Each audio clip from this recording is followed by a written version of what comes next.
George Zimmerman's attorneys will make their closing arguments in a last-ditch effort to convince a jury that the former Neighborhood Watch volunteer killed unarmed teenager Trayvon Martin in self-defense. Many are speculating that there will be some backlash no matter what the outcome will be. The Florida Police Department is sending out a public service announcement to residents. Take a look at this. Raise your voice. And not your hands. We need to stand together as one. No cuffs, no guns. Let's give violence a rest, because we can easily end up arrested. I know your patience will be tested, but law enforcement has your back. Let's back up and choose not to act up, and deputies are with us, so no need to act tough. Let it roll off your shoulders. It's water off your back. Don't lack composure, because in one instance it could be over. So let's make the choice to raise your voice and not your hands. I think the idea behind it is that we need to take proactive, prophylactic measures to prevent violence because people are thinking, what about 1992? What about the LA riots? People are concerned. And so they're asking people to make videos like this. You see law enforcement involved. You also see the Miami Heat being asked to come in and go throughout not just the Miami area, but all of Central Florida to advocate for peace in case there is a verdict that causes uprising. But what do you think the reality is? I mean, many people are saying the prosecution did not present a case that was strong enough and that ultimately Zimmerman will be acquitted.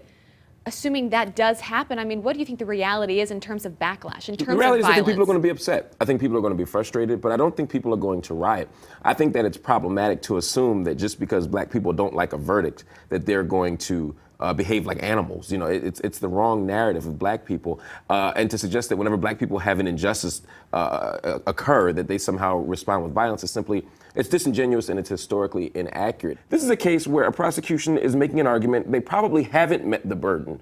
The jury probably does not see second degree there. They may see manslaughter, but they certainly didn't see second degree murder there.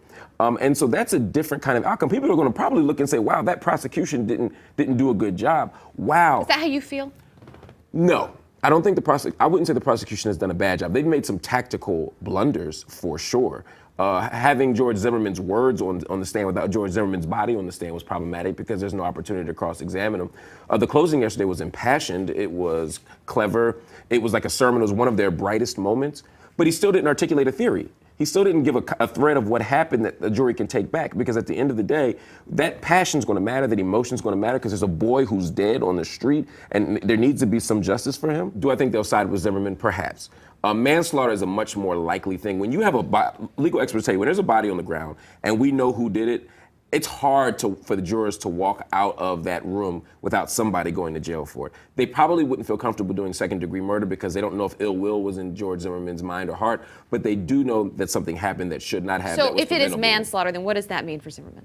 I mean, because it happened with a gun in Florida, it still means up to 30 years. So in some ways, it's no different a penalty as a practical matter than second-degree murder. But in terms of the intensity of the crime, it's a very different thing. So we'll see what happens, but it's dangerous.